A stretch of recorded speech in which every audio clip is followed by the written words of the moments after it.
우리 무기를 우리가 빼가겠다는데 무슨 문제라도 있소이까? 아니요, 아니요. 그냥 싹 다 가져가시오. 이제 우리는 자주국방 할 테니 말입니다. 여러분, 최근 미국이 중동 정세 대응을 이유로 주한미군 전력을 일부 이동시킨 사실 알고 계셨습니까? 이 일방적인 전력 운용 결정에 대해 대한민국은 역사상 가장 통쾌한 일침을 날렸습니다. 그런데 이게 중요한 게 아니었습니다. 정작 국제사회는 한국의 위기를 걱정하는 것이 아니라 오히려 미국의 선택을 두고 고개를 젓고 있다는 사실. 감히 누굴 건드린 건가? 만약 대한민국이 스스로의 길을 선택한다면 그 순간 세계 질서는 싹 다 재편될 것이오. 세계 최강 제국을 시험대 위에 올려버린 대한민국의 진짜 힘 앞에 전 세계가 경악하고 있는 지금 대체 무슨 일이 벌어진 걸까요?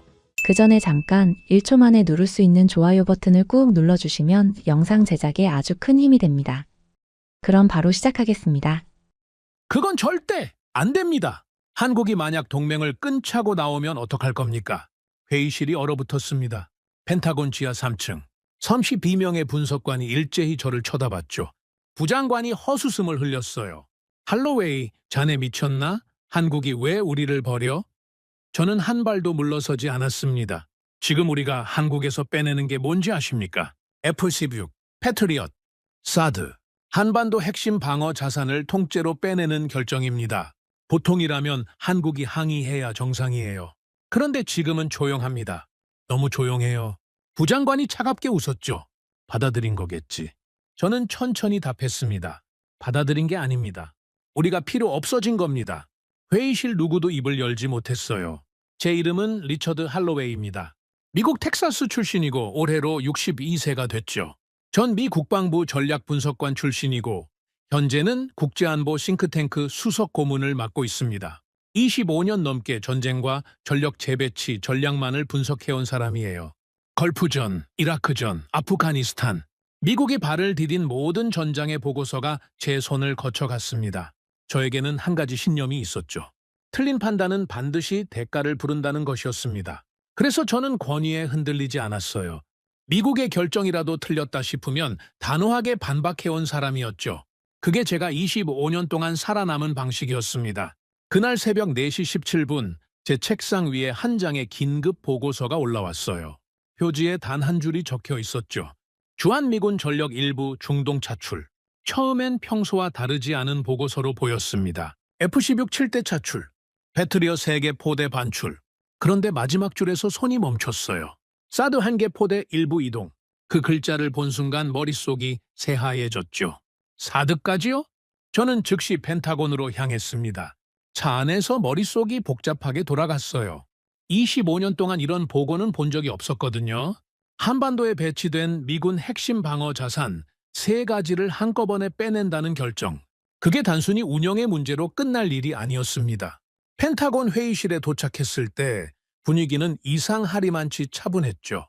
선원시 비명의 분석관과 작전참모, 그리고 부장관까지 모두 모여 있었어요. 스크린에는 한반도와 중동을 잇는 항공 이동 경로가 떠 있었습니다. 빨간 화살표가 한국에서 출발해 인도양을 거쳐 사우디아라비아로 향하고 있었죠. 저는 자리에 앉으며 옆에 있던 동료에게 조용히 물었습니다. 저 결정 누가 승인한 겁니까? 동료가 가볍게 어깨를 으쓱했어요. 위에서 내려온 거니까 따져봐야 소용없죠. 전략적 유연성, 그게 답입니다. 또 다른 분석관이 끼어들었습니다. 한국 쪽에서도 별 반응 없다는데요. 누군가 그 말을 받았죠. 그러게요. 한국이 가만히 있는 걸 보면 그쪽도 별 문제 없다고 본 거 아니겠습니까? 저는 그 말을 듣는 순간 등이 서늘해졌어요. 가만히 있다고요? 미군 핵심 전력 3가지가 동시에 빠져나가는데 가만히 있는 게 정상입니까? 회의가 시작됐습니다. 작전 참모가 일어서서 차출 일정과 규모를 설명하기 시작했죠. F-16은 오산기지 36 전투비 행대 소속, 패트리엇은 평택 캠프 험프리스 배치분 중 3개 포대, 사드는 성주 기지에 배치된 1개 포대 중 일부 시스템. 발표를 듣는 동안 회의실은 너무나 조용했어요. 누구도 의문을 제기하지 않았습니다. 누구도 위험을 언급하지 않았죠. 마치 미리 짜놓은 각본대로 흘러가는 것 같았습니다. 저는 점점 답답해졌어요. 작전 참모가 말을 마치며 한 줄로 결론을 정리했죠. 전략적 유연성 차원의 일시적 재배치이며 한반도 방어 태세에 미치는 영향은 미미하다고 평가됩니다.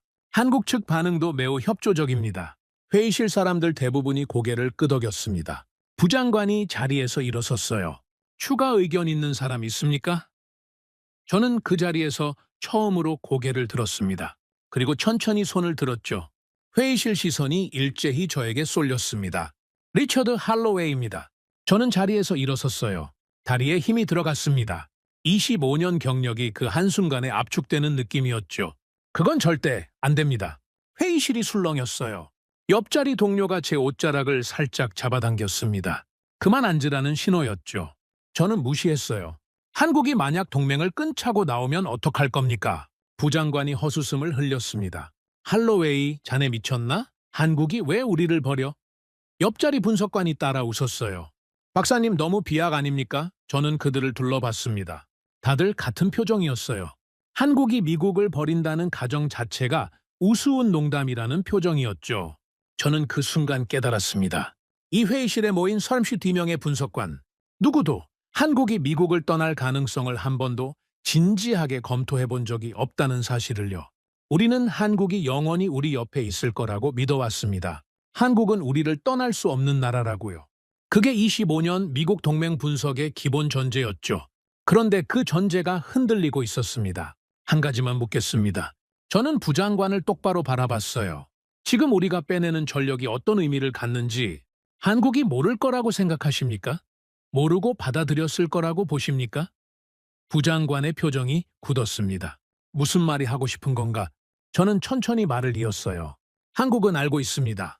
누구보다 정확하게 알고 있죠. F-16이 빠지면 공중우세에 어떤 영향이 오는지, 패트리엇이 빠지면 중층 방공에 어떤 구멍이 뚫리는지, 사드가 빠지면 고고도 방어가 어떻게 무력화되는지 한국은 우리보다 더 잘 알고 있을 겁니다. 자기 영토니까요. 회의실에 정적이 흘렀어요. 저는 말을 이었습니다. 그런데 그렇게 잘 아는 한국이 항의 한 번을 안 했다고 들었습니다. 보통 동맹국이라면 즉시 외교 채널을 가동하죠. 정상회담을 요청하고요. 의회가 발칵 뒤집힙니다. 일본이라면 외무상이 직접 워싱턴으로 날아왔을 겁니다. 독일이라면 정상통화가 잡혔겠죠.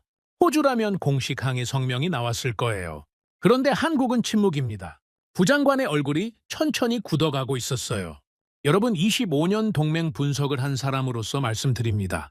약한 동맹은 절대 침묵하지 않습니다. 약한 동맹은 매달리고 항의하고 조정을 요구하죠. 침묵하는 동맹은 단 하나뿐입니다. 저는 잠시 숨을 골랐습니다. 더 이상 매달릴 필요가 없는 동맹입니다. 회의실 누군가가 작게 헛기침을 했어요. 다른 누군가는 펜을 내려놓았습니다. 분위기가 처음과 완전히 달라져 있었죠. 부장관이 천천히 입을 열었어요. 할로웨이, 자네 지금 무슨 말을 하고 있는지 알고 있나? 저는 답했습니다. 알고 있습니다. 부장관이 의자의 등을 기댔죠. 근거가 뭔가? 저는 그 자리에서 답을 못했어요. 솔직히 말하면 그 시점에 저에게도 명확한 데이터는 없었습니다. 25년 분석가의 본능이 경고하고 있었을 뿐이었죠. 그러나 그 본능이 지금까지 틀린 적이 거의 없었어요. 이라크전 직전, 저는 그 본능 하나로 미국이 늪에 빠질 거라 경고했습니다. 아프간 철수 때도 마찬가지였죠. 그리고 그 경고는 모두 맞았습니다. 지금 그 본능이 다시 경고를 보내고 있었어요. 한국이 우리를 떠날 수 있다고요. 근거는 지금부터 찾을 겁니다. 저는 단호하게 말했습니다. 하지만 지금 이 결정은 보류해야 합니다. 한국의 침묵이 무엇을 의미하는지 확인하기 전까지는요. 부장관이 차갑게 웃었어요. 할로웨이, 자네 발언은 기록에 남길 가치가 없네. 한국은 우리 동맹이야. 그 사실을 의심하는 건 자네 경력에 도움이 안 될 걸세. 회의실에 무거운 침묵이 흘렀습니다. 저는 천천히 자리에 앉았어요. 부장관이 말을 이었죠. 회의를 마치겠습니다. 차출 일정은 예정대로 진행합니다. 사람들이 하나둘 자리에서 일어났습니다. 누구도 저와 눈을 마주치지 않았어요. 저는 그 자리에 그대로 앉아 있었습니다. 머릿속에서 한 가지 질문이 계속 맴돌았어요. 한국은 왜 침묵하는 걸까요? 정말로 받아들인 걸까요? 아니면 더 큰 무언가를 준비하고 있는 걸까요? 회의실이 텅 비었을 때 저는 마지막으로 자리에서 일어섰어요. 그 순간 머릿속에 22년 전의 한 장면이 스쳤습니다. 용산기지 작전회의실. 한국군 장교들이 미군 보고서를 받아 적기만 하던 모습. 그때의 한국은 미군 없이는 한 발도 못 나가는 나라였어요. 모든 작전이 미군 주도였고 한국군은 보조 역할만 했죠. 그 시절 제가 직접 작성한 보고서의 결론이 떠올랐습니다. 한국 단독 방위 능력 확보 불가능. 그게 22년 전 제 결론이었어요. 그 결론을 자신 있게 적었던 그 손이 지금도 똑같은 손입니다. 그런데 22년이 지난 지금 그 결론이 흔들리고 있었어요. 22년 동안 한국에 무슨 일이 있었던 걸까요? 저는 회의실 문을 열고 나왔습니다. 복도가 텅 비어 있었어요. 형광등 불빛 아래 제 그림자가 길게 드리워졌죠. 25년 분석가 인생에서 처음 느껴보는 종류의 두려움이었습니다. 적국에 대한 두려움이 아니었어요. 동맹국에 대한 두려움이었죠. 그것도 가장 가까웠다고 믿었던 동맹국에 대한 두려움이었습니다. 저는 천천히 사무실로 돌아왔어요. 책상 앞에 앉아 새벽에 받았던 그 보고서를 다시 펼쳤습니다. F-16 7대, 패트리어 3개 포대, 사드 1개 포대. 같은 글자를 다시 읽는데 처음 봤을 때와는 완전히 다른 의미로 다가왔어요. 처음엔 미국이 한국에서 무엇을 빼내는지에 관한 보고서로 보였습니다. 그런데 지금은 한국이 미국에 무엇을 허락했는지에 관한 보고서로 보였어요. 허락. 그 단어가 머릿속에서 떠나지 않았습니다. 22년 전이라면 한국은 허락을 할 수 있는 위치가 아니었어요. 미국이 결정하면 한국은 받아들이는 구조였죠. 그런데 지금 이 보고서는 마치 한국이 허락한 것처럼 읽혔습니다. 협조적이라는 표현, 그게 핵심이었어요. 약한 동맹은 협조적일 수 없습니다. 강한 동맹만 협조적일 수 있죠. 협조라는 단어는 동등한 위치에서만 가능한 말이니까요. 저는 보고서를 천천히 덮었습니다. 손이 살짝 떨렸어요. 25년 동안 단 한 번도 떨지 않았던 손이었습니다. 그런데 지금은 떨리고 있었죠. 부장관의 마지막 말이 머릿속에서 다시 들려왔어요. 자네 발언은 기록에 남길 가치가 없네. 한국은 우리 동맹이야. 저는 그 말에 답하고 싶었습니다. 그게 가장 위험한 가정입니다. 저는 혼잣말로 중얼거렸어요. 한국이 우리 동맹이라는 가정, 영원히 그럴 거라는 가정. 그 가정이 깨지는 순간 미국 동맹 전략 전체가 흔들립니다. 그리고 그 가정이 깨지는 신호가 지금 한국의 침묵이라는 형태로 우리 앞에 와 있었어요. 그런데 워싱턴 누구도 그 신호를 읽지 못하고 있었습니다. 그 순간 책상 위 전화기가 울렸어요. 새벽 6시 47분. 평소라면 절대 전화가 올 시간이 아니었습니다. 저는 천천히 수화기를 들었어요. 익숙한 목소리가 들렸죠. 리처드, 회의 끝났다고 들었네. 22년 전 함께 용산기지에서 근무했던 옛 동료였어요. 지금은 미국 정보기관에서 한국 담당으로 있는 사람이었죠. 저는 단도직입적으로 물었습니다. 한국 담당으로 묻겠어. 지금 한국에서 누가 이 침묵을 책임지고 있는 거야? 수화기 너머에서 잠시 침묵이 흘렀어요. 그러더니 옛 동료가 차분하게 답했습니다. 리처드, 자네가 정말 답을 듣고 싶다면 이 전화로는 답할 수 없어. 직접 만나야 해. 전화는 거기서 끊겼어요. 저는 수화기를 든 채 한참을 그 자리에 서 있었습니다. 25년 동안 들어본 적 없는 종류의 답변이었어요. 직접 만나야 한다. 그 말이 무엇을 의미하는지 저는 본능적으로 알았습니다. 무언가가 단순한 침묵이 아니라는 뜻이었죠. 워싱턴 안에서도 누군가는 이 상황을 다르게 보고 있다는 뜻이기도 했습니다. 저는 천천히 자리에 앉았어요. 그리고 혼잣말로 한마디를 내뱉었습니다. 한국 자네들 도대체 무엇을 준비하고 있는 건가? 창밖으로 워싱턴의 새벽이 밝아오고 있었어요. 그 새벽빛이 유난히 차갑게 느껴졌습니다. 25년 분석가 인생에서 처음으로 저는 제가 모르는 무언가가 동맹국 안에서 자라고 있다는 사실을 인정해야 했어요. 그리고 그것이 단순한 변화화가 아니라 어쩌면 시대의 끝일지도 모른다는 사실도요. 그날 그 자리에서 저는 다짐했습니다. 한국이 침묵하는 진짜 이유를 반드시 제 손으로 알아내겠다고요.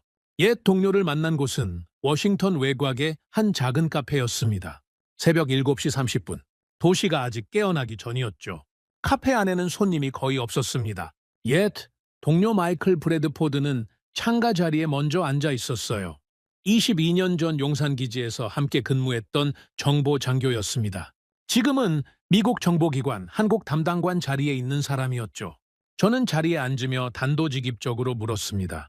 마이클, 한국 담당으로 묻겠어. 지금 한국이 침묵하는 이유가 뭐야? 마이클이 천천히 커피잔을 내려놓았어요. 그리고 저를 똑바로 바라봤습니다. 리처드, 자네가 그 질문을 한다는 것 자체가 문제의 시작이야. 저는 의아해서 되물었어요. 무슨 뜻이야? 마이클이 잠시 침묵하더니 답했습니다. 한국이 왜 침묵하는지 답하기 전에 한 가지 먼저 물어보지.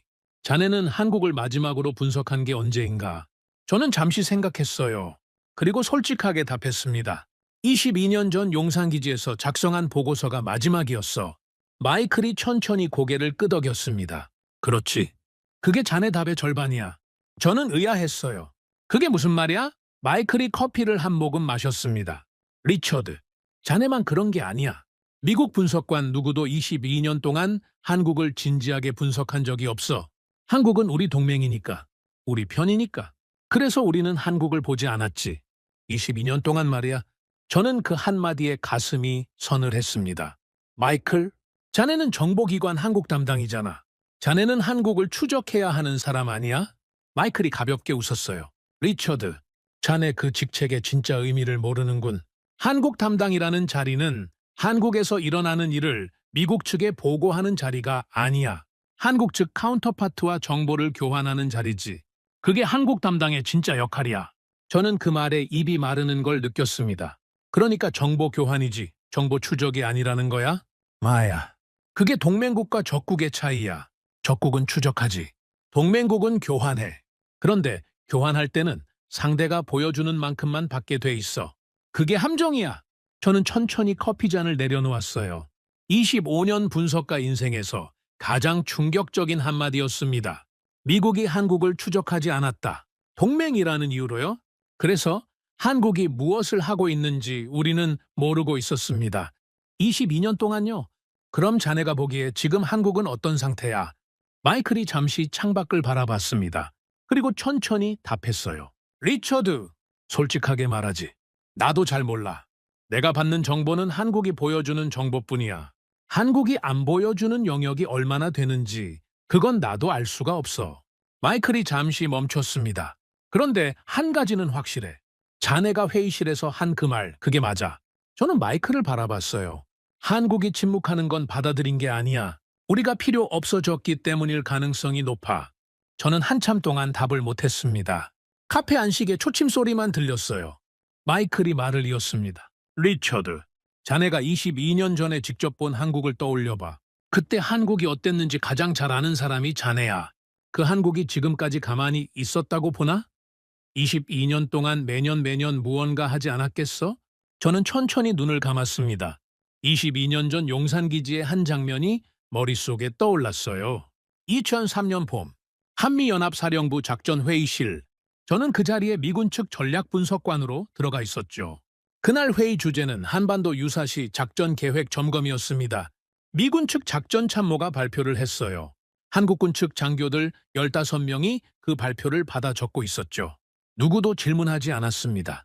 누구도 의견을 내지 않았어요. 미군 측 발표가 끝나면 한국군 측 사령관이 짧게 한마디를 했죠. 잘 알겠습니다. 그대로 진행하겠습니다. 그게 그 시절 한미연합 작전회의의 일반적인 풍경이었어요. 한국군은 미군 작전을 받아 적는 위치였습니다. 미군이 결정하면 한국이 수행하는 구조였죠. 한국군 장교 누구도 그 구조에 의문을 제기하지 않았어요. 그게 당연한 거였으니까요. 저는 그 시절 한국군 장교들의 표정을 기억합니다. 그들의 눈빛에 무언가 있었어요. 받아들이고는 있지만 어딘가 깊은 곳에서 끓고 있는 무언가요. 그때 저는 그게 무엇인지 알지 못했습니다. 단순한 자존심 정도로 봤죠. 그런데 22년이 지난 지금 저는 그게 무엇이었는지 어렴풋이 알 것 같았어요. 그건 자존심이 아니라 결심이었습니다. 리처드? 마이클의 목소리에 저는 정신을 차렸어요. 미안. 잠깐 22년 전 생각이 났어. 마이클이 가볍게 웃었습니다. 용산기지 시절 저는 고개를 끄덕였어요. 그래. 그 시절 한국군 장교들 표정이 떠올랐어. 미군 작전을 받아 적던 그 장교들 말이야. 마이클이 잠시 침묵했습니다. 그리고 천천히 답했어요. 리처드, 그 장교들이 지금 어디 있는지 알아? 저는 의아했습니다. 어디 있는데? 마이클이 저를 똑바로 바라봤어요. 한국군 최고위층이야. 그 시절 자네가 본 그 장교들이 지금 한국군을 운영하고 있어. 저는 그 말에 등이 서늘했습니다. 22년 전에 미군 작전을 받아 적던 그 장교들이 지금 결정권자라는 거야. 그래. 그리고 그들 머릿속에는 22년 전 그 회의실 풍경이 그대로 남아있어. 미군 작전을 받아 적던 자기 자신의 모습이. 그 기억이 지난 22년 동안 한국 국방 정책의 가장 강력한 동력이었지. 저는 천천히 카페 창밖을 바라봤어요. 워싱턴의 아침이 막 시작되고 있었습니다. 그런데 제 머릿속은 22년 전 용산기지의 그 회의실로 돌아가 있었죠. 그 시절 한국군 장교들의 눈빛, 받아들이지만 끓고 있는 무언가. 그 무언가가 22년 동안 무엇을 만들어냈을지 저는 솔직히 두려웠습니다. 마이클이 말을 이었어요. 리처드, 자네가 정말 한국이 무엇을 했는지 알고 싶다면 우리 정보기관 자료를 봐서는 안 돼. 우리는 그 자료를 가지고 있지 않으니까 자네가 직접 한국을 분석해야 해. 25년 만에 처음으로 한국을 동맹이 아니라 분석 대상으로 봐야 한다는 뜻이야. 저는 마이클을 바라봤습니다. 그리고 물었어요. 자네는 왜 나한테 이 말을 하는 거야? 마이클이 잠시 침묵했습니다. 그러더니 천천히 답했어요. 네, 리처드. 나도 두렵기 때문이야. 내가 한국 담당이지만 한국이 무엇을 하고 있는지 사실 잘 몰라. 그게 내 자리의 한계야. 그런데 자네는 다르지. 자네는 외부에서 분석할 수 있어. 정보 교환의 함정 없이 말이야. 그래서 자네가 해줘야 해. 저는 자리에서 일어섰습니다. 마이클이 마지막으로 한마디를 덧붙였어요. 리처드, 한 가지만 명심해. 자네가 22년 전에 작성한 그 보고서, 그게 한국에 어떤 의미였는지 자네는 모를 거야. 그 보고서가 한국을 자극했을 가능성을 배제하지 마. 미국 최고 분석가가 한국 단독 방위 불가능이라고 결론낸 그 한 줄이 지난 22년 동안 한국에 어떻게 작용했는지, 그것도 자네가 분석해야 할 부분이야. 저는 마이클의 그 마지막 말에 한참 동안 답을 못했습니다. 그리고 천천히 카페를 나왔어요. 워싱턴 아침 거리에 사람들이 출근하기 시작했습니다. 모두가 평범한 하루를 시작하고 있었죠. 그런데 제 머릿속만은 평범하지 않았어요. 25년 분석가 인생에서 가장 무거운 짐을 지고 있는 느낌이었습니다. 저는 곧장 사무실로 돌아왔어요. 책상 앞에 앉아 가장 먼저 한 일은 22년 전 제가 작성했던 그 보고서를 캐비닛에서 꺼내는 일이었습니다. 누렇게 변한 종이 위에 제 친필 서명이 그대로 남아 있었어요. 마지막 페이지의 결론을 다시 읽었습니다. 한국은 향후 30년 내 단독 방위 능력 확보 불가능. 미군 자산 연구 주둔 필수. 저는 그 한 줄을 한참 동안 바라봤어요. 22년 전 제가 자신 있게 적었던 결론이었습니다. 그때 저는 이 결론이 한국에 어떻게 작용할지 한 번도 생각해 본 적이 없었어요. 단순한 분석이었으니까요. 그런데 마이클의 말이 맞다면 이 한 줄이 한국을 자극한 반가소해였을 가능성이 있었습니다. 미국이 가장 자신 있게 단정한 그 결론을 한국이 깨기 위해 22년을 보냈다면 저는 천천히 보고서를 덮었어요. 손이 살짝 떨렸습니다.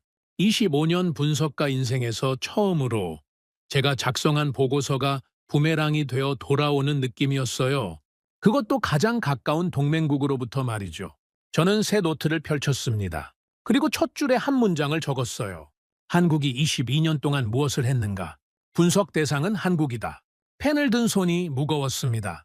25년 동안 단 한 번도 한국을 분석 대상으로 적어본 적이 없었어요. 한국은 항상 동맹이었고 협력 대상이었고 통제 대상이었죠. 그런데 지금 처음으로 한국을 분석 대상으로 적고 있었습니다. 그것도 미국 안보의 관점에서요. 저는 잠시 펜을 내려놓고 창밖을 바라봤어요. 워싱턴 전고의 햇살이 강하게 내리쬐고 있었습니다. 그런데 그 햇살 아래로 한 가지 의문이 머릿속에서 점점 커지고 있었어요. 22년 동안 한국이 무엇을 했는지 우리는 정말로 모릅니다. 정보기관도 모르고 분석관도 모르고 동맹 담당관도 모르죠.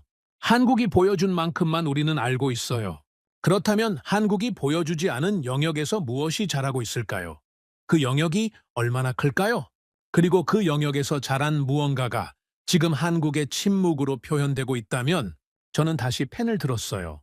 그리고 노트에 두 번째 문장을 적었습니다.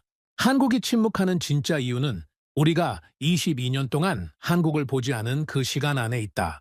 그 한 줄을 적는 순간 저는 알았습니다. 이제부터가 진짜 시작이라는 것을요. 25년 분석가 인생에서 가장 어려운 분석이 저를 기다리고 있었어요. 그리고 그 분석의 끝이 무엇을 보여줄지 솔직히 두려웠습니다. 창밖으로 워싱턴 거리에 비둘기 한 마리가 날아올랐어요. 자유롭게 하늘을 가르며 사라졌죠. 저는 그 비둘기를 한참 동안 바라봤습니다. 그리고 혼잣말로 한마디를 내뱉었어요. 한국 자네들 22년 동안 도대체 무엇을 만들어 놨는가? 저는 그날부터 한국을 본격적으로 분석하기 시작했습니다. 가장 먼저 한 일은 한국 측 공식 반응 자료를 모두 수집하는 일이었어요.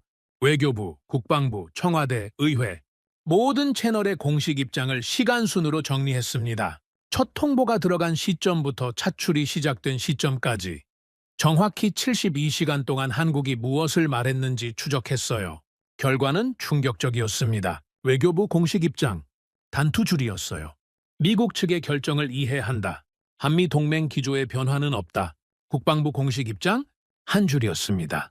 한국 단독 방위 태세에 미치는 영향 미미, 청와대 공식 입장 자체가 없었어요. 발표조차 안 했습니다. 의회, 단 한 명의 의원도 공식 발언을 하지 않았어요. 저는 그 자료를 책상 위에 펼쳐놓고 한참을 바라봤습니다. 25년 동맹 분석가로서 처음 보는 패턴이었어요. 일본이라면 외무상이 즉시 워싱턴으로 날아왔을 겁니다. 독일이라면 정상통화가 잡혔겠죠. 호주라면 의회가 발칵 뒤집혔을 거예요. 그런데 한국은 침묵했습니다. 모든 채널에서 동시에요. 이건 우연이 아니었어요. 조율된 침묵이었습니다. 저는 노트에 한 줄을 적었어요. 한국 정부 모든 채널이 동일한 톤으로 침묵, 사전 조율 가능성 매우 높음. 그 한 줄을 적는 순간 등이 서늘해졌습니다. 사전 조율된 침묵이라면 그건 단순한 외교 기술이 아니에요. 한국 정부 전체가 미리 답을 정해두고 있었다는 뜻이었습니다. 그렇다면 그 답은 무엇일까요? 저는 다음 단계로 넘어갔어요. 지난 22년 동안 한국이 미군 자산 차출에 어떤 반응을 보였는지 역사적 패턴을 추적하기 시작했습니다. 2003년 이라크전 당시 주한미군 일부 차출, 2010년대 패트리엇 일부 이동, 2020년대 사드 운영 조정, 매번 한국의 반응이 어떻게 달라졌는지 시간 순으로 정리했어요. 결과를 보고 저는 한참 동안 자리에서 일어나지 못했습니다. 2003년 이라크전 당시 한국, 즉각적인 외교부 항의 성명, 국방부 우려 표명, 정상통화 요청, 의회 결의안 발의. 모든 채널이 동시에 가동됐어요. 그 시절 한국은 미군 자산이 단 한 개라도 빠지면 전국이 들썩이는 나라였습니다. 2010년대 패트리엇 이동 당시 한국 외교부 신중한 입장 표명, 국방부 협의 요청, 정상 차원 논의. 반응은 약해졌지만 여전히 외교 채널은 가동됐어요. 2020년대 사드 운영 조정 당시 한국 외교부 간단한 입장 표명, 국방부 별도 발언 없음, 의회 무반응, 반응이 거의 사라지기 시작했습니다. 그리고 2026년 지금 한국 침묵, 모든 채널에서 동시 침묵. 저는 그 패턴을 보고 한 가지 결론에 도달했어요. 한국은 22년 동안 점진적으로 미군 자산 차출에 무관심해져 왔습니다. 그리고 지금은 무관심을 넘어 무반응 단계에 도달했어요. 이건 자연스러운 변화가 아니었습니다. 단계적이고 계획적인 변화였어요. 마치 누군가가 22년 동안 한국 정부에 학습시킨 것처럼요. 저는 노트에 두 번째 줄을 적었습니다. 22년에 걸친 점진적 무반응 학습, 의도적 패턴일 가능성 높음. 그 한 줄을 적고 저는 잠시 펜을 내려놓았어요. 25년 분석가 인생에서 이런 패턴을 본 적이 한 번도 없었습니다. 동맹국이 22년에 걸쳐 의도적으로 무반응을 학습한다는 건 단순한 외교 변화가 아니에요. 그건 한국이 미국 자산에 대한 의존도를 의도적으로 낮춰왔다는 뜻이었습니다. 그것도 미국이 알아채지 못하게 천천히요. 저는 다음 단계로 넘어갔어요. 한국이 같은 기간 동안 자체 방위 능력에 얼마나 투자했는지 공개 자료를 분석하기 시작했습니다. 한국 국방비 연도별 추이, 자체 무기 개발 예산 추이, 방산산업 규모 추이, 모든 자료를 시간 순으로 정리했어요. 또 한 번 충격이었습니다. 한국 국방비는 22년 동안 거의 4배 가까이 늘어났습니다. 그런데 미군 분담금은 그에 비해 훨씬 천천히 늘었어요. 즉, 한국은 자체 국방비를 빠르게 늘리면서 미군 의존도는 상대적으로 낮춰왔다는 뜻입니다. 자체 무기 개발 예산도 마찬가지였어요. 22년 동안 7배 이상 늘었습니다. 방산산업 규모는 10배에 가까이 성장했죠. 이건 단순한 자체 방위 강화가 아니었어요. 미국 의존도를 체계적으로 낮춰온 22년이었습니다. 저는 노트의 세 번째 줄을 적었어요. 한국 국방 투자 패턴, 미국 의존도 의도적 감소 명확. 그 한 줄을 적는 순간 저는 잠시 의자에서 일어섰습니다. 25년 분석가의 본능이 또 한 번 경고를 보내고 있었어요. 이건 단순한 자립 노력이 아니다. 이건 미국 없이 가는 길을 준비해온 22년이다. 그 본능이 이번엔 데이터로 뒷받침되고 있었습니다. 저는 창가에 서서 한참을 생각했어요. 한 가지 의문이 머릿속에서 떠나지 않았습니다. 왜 우리는 이걸 못 봤을까요? 22년 동안 한국 국방비가 4배 늘었다는 건 누구나 볼 수 있는 공개 정보입니다. 자체 무기 개발 예산이 7배 늘었다는 것도요. 방산 산업이 10배 성장했다는 것도요. 그런데 워싱턴 누구도 이 데이터를 한국 자립 시나리오와 연결해서 보지 않았어요. 왜일까요? 답은 간단했습니다. 한국이 우리 동맹이라는 가정 때문이었어요. 동맹국이 자체 방위력을 키우는 건 자연스러운 일이라고 봤죠. 그게 결국 미국 부담을 덜어주는 거라고 생각했어요. 동맹 분담의 일환이라고 본 겁니다.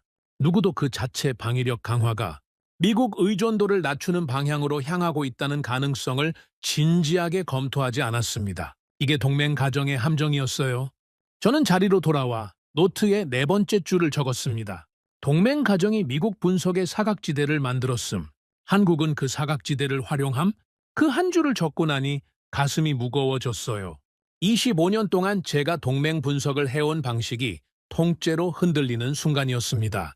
동맹이라는 가정이 분석의 출발점이 아니라 분석의 한계였다는 사실, 그 한계를 한국이 22년 동안 활용해왔다는 사실, 이걸 인정하는 게 솔직히 너무 무거웠어요. 그날 저녁, 저는 사무실에 혼자 남아 있었습니다. 다른 분석관들은 모두 퇴근했어요. 책상 위에는 한국 관련 자료가 산처럼 쌓여 있었습니다. 저는 그 자료를 한 번 더 천천히 훑어봤어요. 그러다가 한 가지 사실을 발견했습니다. 한국 국방백서의 표현 변화였어요. 22년 전 한국 국방백서. 한미연합 방위태세를 통해 한반도 안보를 유지한다. 표현의 중심이 한미연합이었습니다. 미국과 함께한다는 의미였죠. 15년 전 한국 국방백서. 한미동맹을 기반으로 자주 국방을 추진한다. 표현이 바뀌었어요. 한미동맹이 기반이고 자주 국방이 추진 방향이었습니다.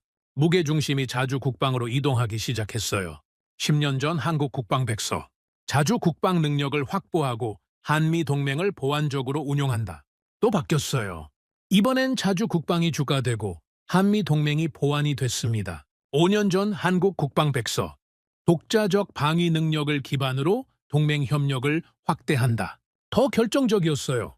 독자적이라는 단어가 등장했고 동맹 협력은 확대 대상이지 의존 대상이 아니었습니다. 그리고 가장 최근 한국 국방백서. 저는 그 부분을 읽고 펜을 떨어뜨렸어요.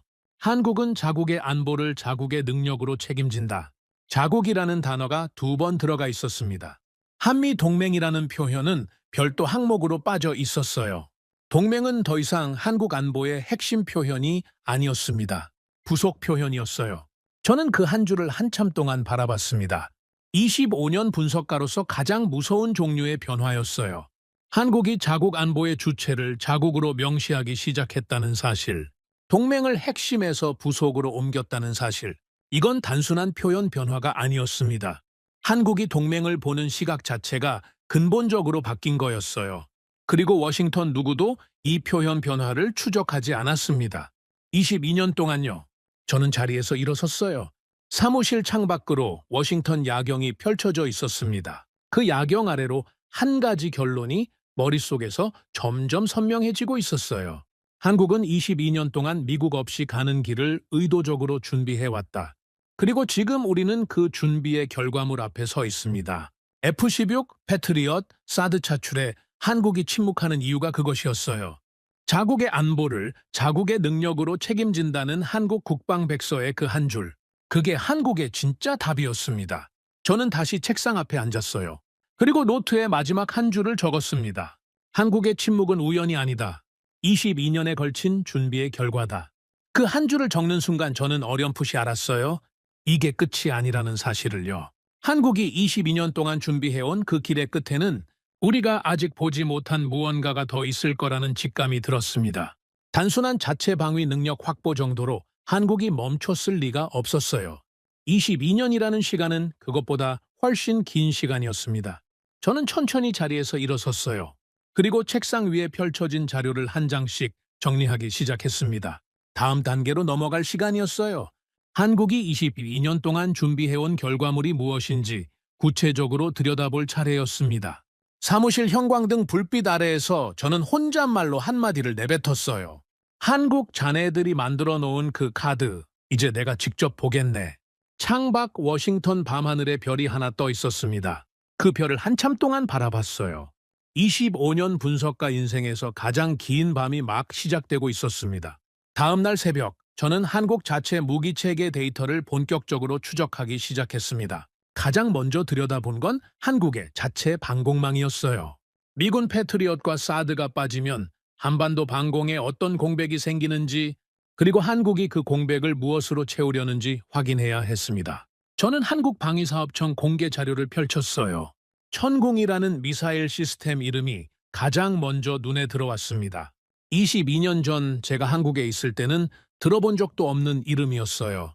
청웅아의 양산 완료, 청웅루 양산 완료, 그리고 엘삼이라 불리는 한국형 사드급 미사일이 양산 진입 단계였습니다. 저는 그 자료를 한참 동안 바라봤어요. 한국은 미국 패트리엇 1개 체계를 대체하기 위해 자체 미사일 3개 층의 다층 방공망을 만들어 왔습니다. 저층, 중층, 그리고 고층.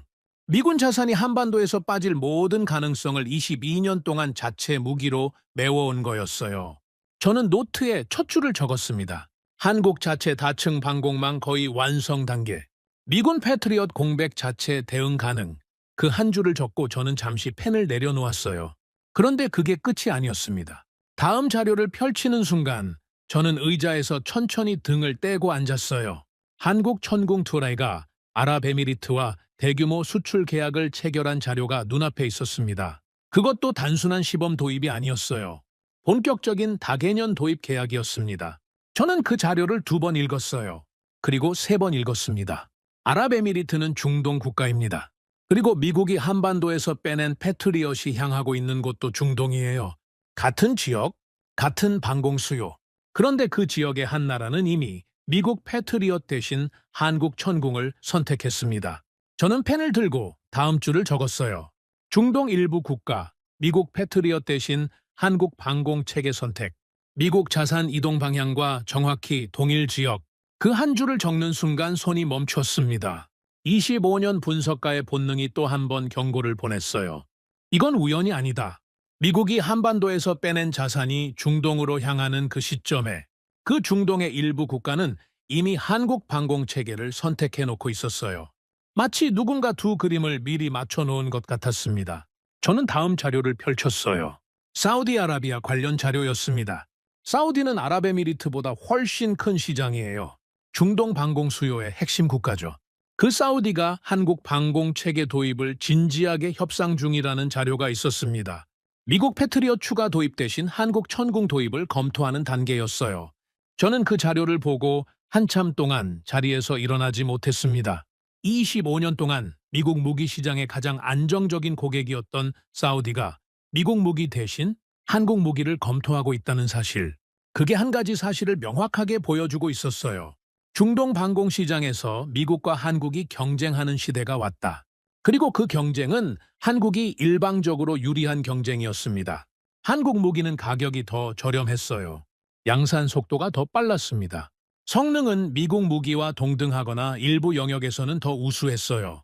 그리고 결정적으로 한국은 미국이 정치적 이유로 거부하는 옵션도 제공할 수 있었습니다.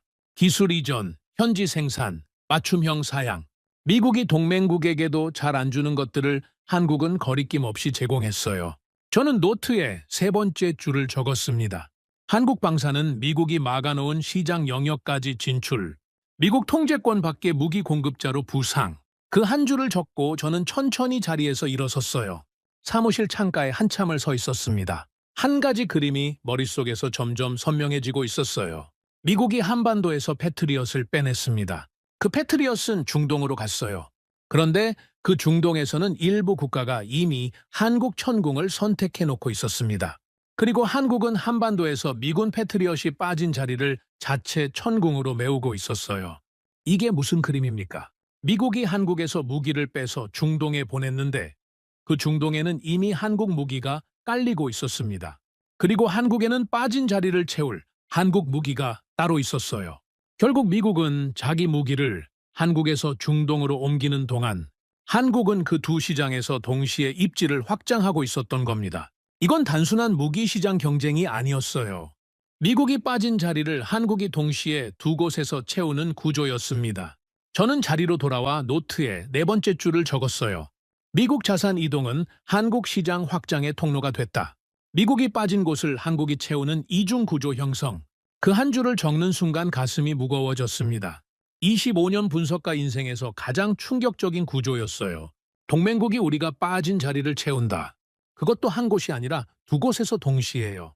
그리고 한국은 이 구조를 22년 전부터 준비해왔습니다. 미국이 자산을 옮기는 시점에 정확히 맞춰서 자기 자리를 만들어 놓는 방식으로요. 저는 다음 단계로 넘어갔어요. 한국이 이 구조를 어떻게 만들었는지 추적하기 시작했습니다. 한국 방산 수출 데이터를 시간순으로 정리했어요. 22년 전 한국 방산 수출 규모는 미미했습니다. 거의 통계에 잡히지 않는 수준이었어요. 10년 전부터 본격적으로 늘기 시작했습니다. 그리고 최근 5년 사이에는 매년 폭발적으로 성장했어요. 수출 대상 국가도 확대됐습니다. 처음에는 동남아 일부 국가, 다음은 중동 일부 국가, 그리고 지금은 유럽 국가들까지 폴란드 K2 전차 대규모 계약이 그 흐름의 정점이었어요. 한국 방산은 22년 동안 자체 시장에서 글로벌 시장으로 점진적으로 확장해왔습니다. 저는 그 데이터를 보고 한 가지 사실을 깨달았어요. 한국 방산 시장 확장은 미국이 후퇴하는 모든 영역에서 일어났습니다. 미국이 인도태평양 우선 전략을 펴면서 중동 자산을 줄였을 때 그 빈자리에 한국이 들어갔어요. 미국이 유럽 분담금 갈등을 겪으면서 동유럽 신뢰가 약해졌을 때 그 빈자리에도 한국이 들어갔습니다. 미국이 동남아 무기 수출을 정치적 이유로 제한했을 때도 그 빈자리에 한국이 들어갔어요. 한국은 미국의 후퇴 패턴을 22년 동안 정확하게 읽고 있었습니다. 그리고 그 후퇴가 일어나는 모든 곳에 자기 무기를 미리 깔아놓았어요. 저는 노트의 마지막 줄을 적었습니다. 한국은 미국의 모든 후퇴 시나리오에 대비한 무기 공급망을 22년 동안 구축, 단순 자체 방위가 아니라 미국 대안 공급자 전략. 그 한 줄을 적는 순간 저는 알았어요. 한국이 침묵하는 진짜 이유가 무엇인지를요. 받아들인 게 아니었습니다. 받아들일 필요가 없었던 거예요. 한국은 이미 자기 답을 가지고 있었으니까요. 우리가 무엇을 빼내든 한국에는 그것을 채울 자체 카드가 준비돼 있었던 거예요. 그리고 그 카드는 한국 자국 방위에만 쓰이는 게 아니었습니다. 우리가 빠진 모든 시장에서 우리의 자리를 대신할 카드였어요. 저는 천천히 노트를 덮었습니다. 사무실 창밖으로 워싱턴의 새벽이 다시 밝아오고 있었어요. 25년 분석가 인생에서 가장 무거운 결론에 도달한 순간이었습니다. 한국은 우리가 빠질 줄 알고 있었어요. 그래서 22년 동안 우리가 빠진 모든 곳을 미리 메웠습니다. 그리고 지금 우리는 그 결과물 앞에 서 있어요. 한반도에서 빠진 자산이 향한 중동에는 이미 한국 무기가 깔려 있었고 한국에는 빠진 자리를 채울 한국 무기가 따로 있었습니다. 이건 단순한 동맹의 변화가 아니었어요. 미국이 만든 무기 공급 질서가 한국에 의해 조용히 대체되고 있다는 신호였습니다. 그리고 그 신호를 우리는 22년 동안 보지 못했어요. 동맹이라는 가정 하나 때문에요. 저는 자리에 앉아 혼잣말로 한마디를 내뱉었습니다. 한국 자네들은 이미 우리 자리를 차지하고 있었군. 우리가 떠나기도 전에 말이야. 그 말을 내뱉는 순간 저는 다음 단계가 두려워졌어요. 한국 방산이 무기 시장을 차지한 게 사장에서 본 그림이라면 다음 단계에는 더 큰 무언가가 기다리고 있을 것 같은 직감이 들었거든요. 한국이 만들어 놓은 카드는 무기뿐이 아닐 가능성이 컸습니다. 22년이라는 시간은 그것보다 훨씬 긴 시간이었으니까요. 창밖 새벽빛이 책상 위 노트를 비추고 있었어요. 저는 천천히 펜을 다시 들었습니다. 다음 단계에서 확인해야 할 것이 너무 많았어요. 한국이 만들어 놓은 카드의 진짜 깊이가 어디까지인지 직접 마주해야 할 시간이었습니다. 저는 다음 단계로 넘어가기 전 한 사람을 더 만나야 했습니다. 마이클이 카페에서 헤어질 때 했던 말이 머릿속에서 계속 맴돌았어요. 자네가 정말 한국이 무엇을 했는지 알고 싶다면 한국 공군 분석가를 만나봐. 22년 전 자네 보고서를 한국군이 어떻게 받아들였는지 알 수 있을 거야. 마이클이 소개해준 사람은 데이비드 코넬리 박사였습니다. 미국 공군 출신 전직 분석관이었고 지금은 한국 공군 전력을 30년 가까이 추적해온 거의 유일한 미국 측 전문가였어요. 데이비드와의 만남은 워싱턴 외곽의 한 도서관 회의실에서 이루어졌습니다. 그가 먼저 자료 한 뭉치를 테이블 위에 올려놨어요. 리처드, 자네가 22년 전에 작성한 그 보고서, 한국 공군이 어떻게 받아들였는지 정확히 알고 싶지? 저는 고개를 끄덕였습니다. 데이비드가 자료를 펼쳤어요. 한국 공군 내부에서 자네의 보고서는 두 가지 의미를 가졌어. 첫째는 미국 최고 분석가의 결론이라는 권위. 둘째는 그 결론이 한국 공군의 한계를 명확히 못 박았다는 사실이지. 데이비드가 잠시 멈췄어요. 그리고 한국 공군은 그 두 번째 의미에 반응했어. 그것도 매우 강하게. 저는 데이비드를 바라봤습니다. 어떻게 반응했는데? 데이비드가 자료 한 페이지를 가리켰어요. 자네 보고서가 작성된 이듬해부터 한국 공군은 자체 전투기 개발 사업을 본격화했어. 그게 KF-X 사업이야. 지금 KF-21로 알려진 그 사업이지. 22년 전에 자네 보고서를 받은 한국 공군이 다음 해에 시작한 사업이야. 저는 그 한마디에 한참을 자리에 앉아 있었습니다. 25년 분석가 인생에서 가장 무거운 인과관계였어요. 제가 작성한 한 줄의 결론이 한국 공군의 다음 22년을 결정한 반가소회였다는 사실. 그리고 그 결과물이 지금 양산 1호기로 출고된 KF-21이라는 사실. 자네 보고서의 결론이 뭐였지? 데이비드가 물었어요. 저는 천천히 답했습니다. 한국은 향후 30년 내에 단독 방위 능력 확보 불가능. 미군 자산 연구 주둔 필수. 데이비드가 가볍게 웃었어요. 한국 공군 장군 한 명이 그 보고서를 받고 한 말이 있어. 자료에 남아있더군. 들어볼 텐가? 저는 고개를 끄덕였습니다. 데이비드가 자료를 읽었어요. 미국이 30년 안에 불가능하다고 했다. 그렇다면 우리는 30년 안에 가능하게 만들겠다. 그 30년이 미국 분석가의 마지막 보고서가 되도록 하겠다. 저는 그 한마디에 손이 떨렸습니다. 22년 전 한국 공군 장군이 한 말이었어요. 그 장군은 그 후 한국 공군 참모총장 자리까지 올라간 사람이었습니다. 그리고 그가 한 말 그대로 한국은 22년 만에 자체 전투기 양산 단계에 도달했어요. 30년이 채 안 되는 시간 동안에요. 데이비드가 다음 자료를 펼쳤습니다. 리처드, KF-21이 단순한 자체 전투기가 아니야. 그게 핵심이지. 저는 의아해서 되물었어요. 무슨 뜻이야? 데이비드가 자료의 한 부분을 가리켰습니다. KF-21 개발 과정에서 한국이 가장 집중한 게 뭔지 아나? 항공전자 장비, 국산화야. 레이더, 통신, 전자전 시스템. 모두 한국이 자체 개발한 거야. 미국 기술 라이선스 없이 말이야. 이게 뭘 의미하는지 알겠나? 저는 잠시 생각하다가 답했어요. 미국 통제 없이 운용 가능하다는 뜻이군. 데이비드가 고개를 끄덕였습니다. 그것도 맞아. 그런데 더 큰 의미가 있어. 데이비드가 저를 똑바로 바라봤어요. 한국이 항공 전자장비를 국산화했다는 건 그 기술을 다른 나라에 이전할 수 있다는 뜻이야. 미국은 동맹국에게도 이 기술을 거의 이전 안 해. 그게 미국 무기 패권의 핵심이거든. 그런데 한국은 그 핵심을 22년 동안 자체 개발해서 손에 쥐었어. 이제 한국은 미국이 못 주는 옵션을 다른 나라에 제공할 수 있는 위치야. 저는 자리에서 일어섰습니다. 회의실 창가에 한참을 서 있었어요. 한 가지 그림이 머릿속에서 점점 선명해지고 있었습니다. 22년 전 미국은 한국에 한 가지를 가르쳤어요. 미국 없이는 못 산다는 사실을요. 그게 미국 동맹 전략의 핵심이었습니다. 동맹국에게 핵심 기술을 주지 않고 핵심 부품을 통제하고 핵심 작전 능력을 미국에 의존시키는 방식. 그렇게 해서 동맹국이 영원히 미국 곁에 있도록 만드는 전략이었죠. 그런데 한국은 그 전략의 모든 단계를 22년 동안 깨고 나왔습니다. 핵심 기술 자체 개발, 핵심 부품 국산화, 핵심 작전 능력 자체 확보, 그리고 마지막으로 그 모든 것을 다른 나라에 이전 가능한 패키지로 만들어내는 단계까지요. 한국은 미국이 만든 동맹 의존 구조에서 벗어났을 뿐 아니라 그 구조의 대안을 만들어냈어요. 저는 자리로 돌아와 물었습니다. 데이비드, 자네가 보기에 KF-21이 향할 시장은 어디인가? 데이비드가 천천히 자료를 정리했어요. 그리고 한 줄로 답했습니다. 미국 무기를 사고 싶지만 정치적 이유로 못 사는 모든 나라야. 그리고 그런 나라가 생각보다 많아. 저는 그 한마디에 가슴이 묵직해졌습니다. 미국 무기를 사고 싶지만 못 사는 나라들. 인도네시아, 필리핀, 말레이시아 같은 동남아 국가들. 사우디아라비아, 아랍에미리트 같은 중동 국가들. 폴란드, 루마니아 같은 동유럽 국가들. 미국이 정치적 또는 외교적 이유로 무기 수출을 제한하거나 까다롭게 만든 모든 나라가 잠재적 한국 고객이었어요. 그리고 한국은 미국이 못 가는 그 모든 곳에 갈 수 있었습니다. 한국은 정치적 부담이 적었고 무기 수출 결정이 빨랐고 가격 협상이 유연했어요. 한마디로 미국이 갖지 못한 모든 강점을 한국이 갖고 있었습니다. 데이비드가 마지막으로 한마디를 덧붙였어요. 리처드, 자네가 22년 전에 한국에 30년 한계를 그어줬을 때 그건 자네에게는 분석이었어.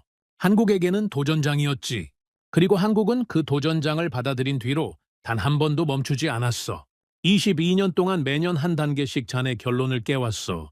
그리고 지금 한국은 자네 결론을 완전히 깨버린 단계에 도달했어. 저는 데이비드와 헤어지고 사무실로 돌아왔습니다. 책상 위에 22년 전 그 보고서를 다시 펼쳤어요. 마지막 페이지에 적힌 제 친필 서명이 그대로 있었습니다. 그 아래 결론. 한국은 향후 30년 내에 단독 방위 능력 확보 불가능. 저는 그 한 줄을 한참 동안 바라봤습니다. 그리고 새 노트를 펼쳤어요. 펜을 들고 첫 줄을 적었습니다. 22년 전 결론은 한국의 도전장이었다. 한국은 그 도전장을 받아들였고 22년 만에 답을 만들어냈다. 그 한 줄을 적는 순간 저는 25년 분석가 인생에서 처음으로 한 가지 사실을 인정해야 했어요. 제가 그동안 한국을 분석한 방식이 전부 틀렸다는 사실을요. 저는 한국을 동맹으로 봤습니다. 통제 가능한 동맹으로요. 미국 없이는 못 사는 동맹으로요.